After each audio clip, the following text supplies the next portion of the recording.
Suda 51, an odd, but interesting creative developer that is very much, I'd say, a pretty popular overall guy. He made that cult hit with Killer 7 and Michigan, Report from Hell. What a game. I tried to get into Suda 51 for the longest time. His studio, Grasshopper Manufacturer, they do not make good PC ports, and they do not make sure that they actually fucking work. But I found just giving it a try with his most, I'd say, well-known series with No More Heroes was a good idea to fully understand his design philosophies and overall personality, as the Switch release of No More Heroes was one of the reasons why I'm now a fan of Suda 51 and his work.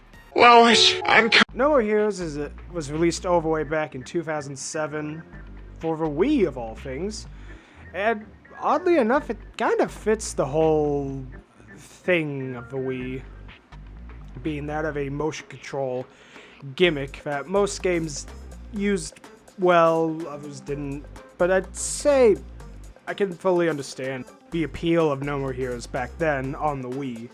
Personally, I just prefer using a controller on Switch because it's just a lot more comfortable.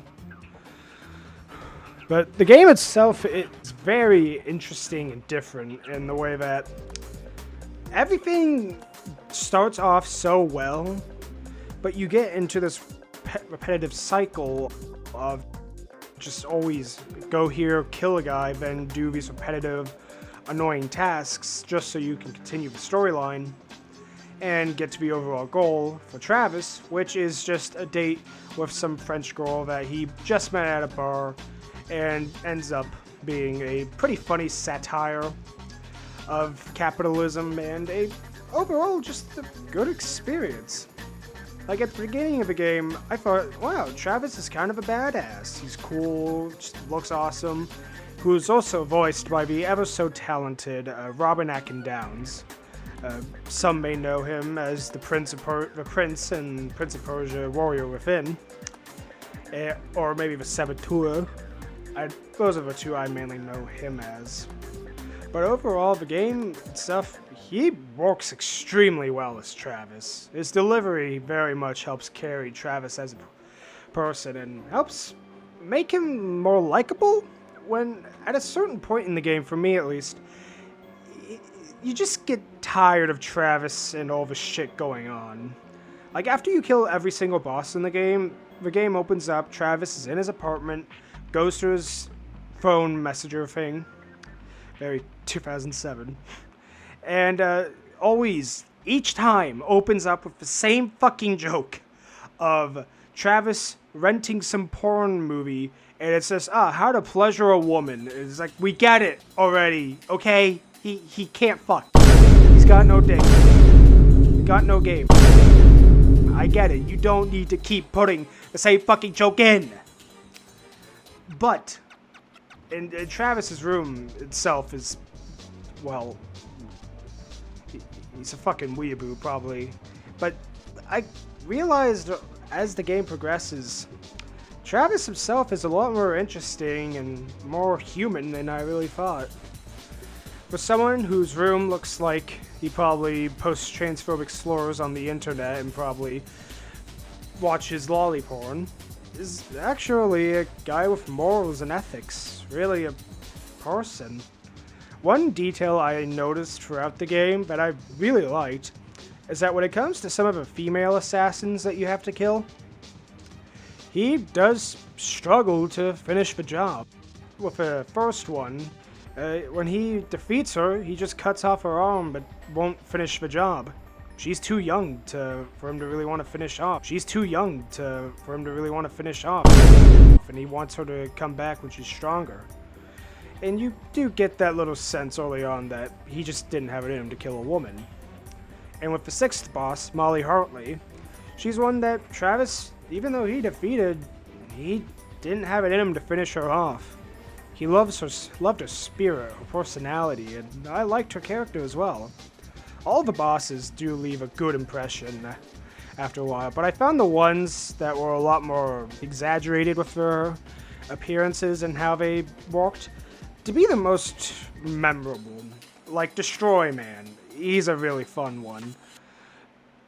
You know, just this guy that starts off as a mailman, asks Travis to turn around, puts on this stupid costume, and just has a fun fight overall. These bosses, they show up for one cutscene and leave such an impact afterwards, where you just start thinking about things. But overall, someone like Travis, he is very much a character that just grows on you. Like his antics and how he behaves. Every time you think that, oh, okay, he's starting to kind of get a sense that he might be just led on to nothing for now, only to realize that, hey, it was all just a scam at the end. His backstory, basically, as a son of a wealthy family, and from what I assume they did, is that his father cheated on his mother with one of the maids. That maid had a daughter. They had her locked down. She got out. She killed his family, and Travis was the last one, with the final boss being his sister, the woman that killed his family, and the one that set up this whole thing. Just wanted Travis to become a better fighter to finish the job, because she didn't have it in her to kill him. And that's what I really liked the most. Her fight is also really fucking good. It has such a shitty build-up to it, though, that it makes it worth it, because this fight, it starts off as soon as you leave your hotel apartment. Some guy steals your bike, so you have to run all the way across the map just to get it back, and then you get into this shitty driving sequence that has 0 checkpoints, by the way. So if you get at the very end and fuck up, you have to do that whole shit over, and it takes so long to just like, it is a repetition that just... But the fight with Jean herself is very good. It was also, each boss having some unique gimmick to it actually helped make him stand out. Throughout the game, you can always do some move to grab him and throw him around.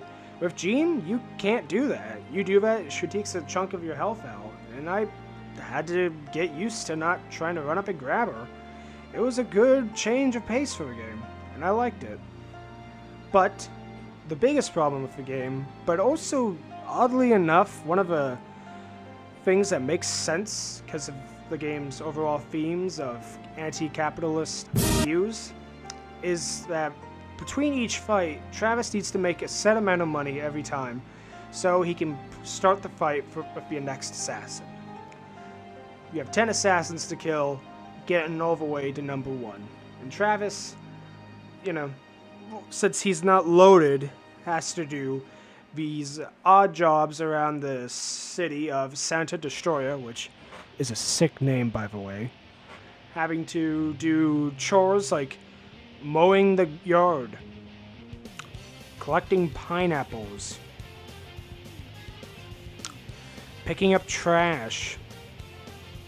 Although, I will say this though, the best one is when you have to capture kittens, because the kittens are cute, and any cat in a game is already a 5 out of 5. Travis himself even has a cat, which I like. Nice to see he's a man of taste and quality. But the problem is that a lot of the chores are very boring and repetitive and just really aren't worth it. The only reason I'd say do them is because then they unlock assassination missions, where you go to this assassin's headquarters, pick up a contract, go, and they're just combat themed, and these are a lot better. But this works in the game's favor.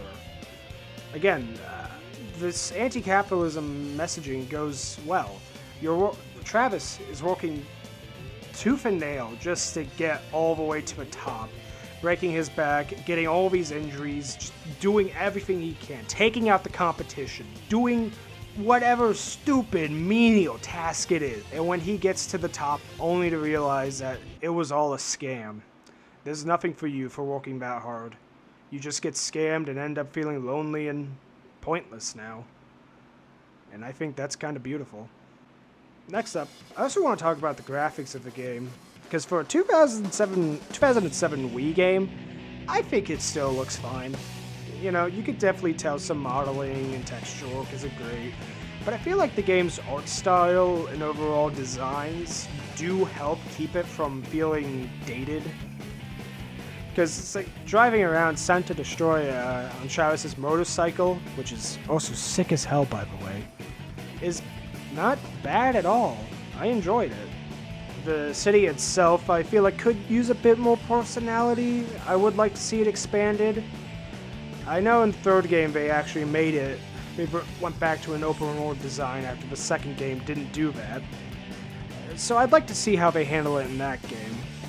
I've also found the humor with the antagonists being a lot better as well. And overall, I think No More Heroes is still to this day a game worth trying. I believe it's on all consoles at the moment, so pick it up on whatever the hell you feel like. And overall, the hat always wins. I want to give a thank you to Creative JK for helping edit this video. It's my first time, so if it's shitty, let me know. Give your honest opinions. See ya.